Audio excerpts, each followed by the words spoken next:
Corneille Nangaa vient de donner un cadeau à Paul Kagame. Le monde est très compliqué et parfois dans la vie, il faut être un peu malin pour comprendre certaines choses. Alors peut-être les Occidentaux étaient en train de chercher comment on va faire pour sauver la peau de Kagame. Et Kagame a trouvé une stratégie. Non, on va chercher un Congolais, on va le mettre à la tête du mouvement. Et lui portera toute la charge de tous les morts, même les 6 millions, les 10 millions de morts. Et on a trouvé quelqu'un, Corneille Nangaa. Il a dit oui. Alors, quand il arrive à Goma, on tue les Congolais, 3000 personnes sont tombées, d'après les rapports de l'ONU. Et on attendait celui qui va se présenter pour justifier le nombre de morts.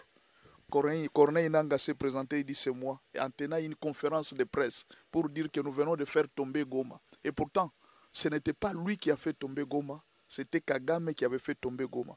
Mais lui accepte seulement que c'est moi, alors que ce n'était pas lui, parce qu'il voulait prouver aux Congolais qu'il est intelligent. Voilà, juste après, l'ONU publie tout. Cette fois-ci, on ne cache rien, parce qu'on a trouvé quelqu'un. Si c'était pour Kagame, tu as déjà vu l'ONU parler de 10 millions de morts, on ne parle pas. Il y a même des rapports mapping de l'ONU qui se trouvent jusqu'à ce jour en Suisse. On n'a jamais ouvert ces rapports. Mais cette fois-ci, pour Nangaa, on ouvre directement les rapports. Pourquoi? Parce qu'on veut sauver la peau de Kagame et mettre dans la tête de Nangaa tous les crimes qui ont été faits, pas seulement aujourd'hui, mais même d'autres crimes qui avaient été faits avant. Tout sera dans la tête de Nangaa, de Willy Ngoma et des autres. Mais alors, Kagame est un peu lavé dans cette histoire-là. Donc le monde comprend que non, celui qui tuait au Congo, ce n'est pas Kagame, ce sont les Congolais eux-mêmes qui sont en train de s'entretuer parce que Nangaa lui a donné un cadeau. C'est un cadeau en or. Mais au fait, ce n'est qu'une justice humaine.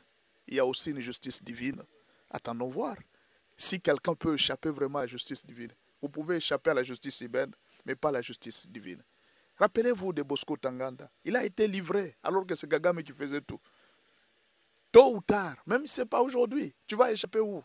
Les autres ont été arrêtés. Si c'était pour le blanc là, non, on allait traîner. On n'a jamais arrêté Sarkozy pour ce qu'il a fait en Libye.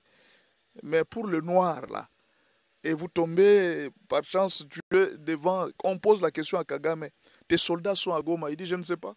Je ne sais pas si mes soldats sont à Goma. Donc, une façon de dire, demandez à Nangaa. Moi, je ne connais pas. Donc, ça, c'est pas mon affaire, c'est Nangaa. Et aujourd'hui, ça sera terrible pour lui. Malheur à cause de la haine, à cause peut-être d'une erreur dans la vie. Attendons voir ce que la CPI va faire.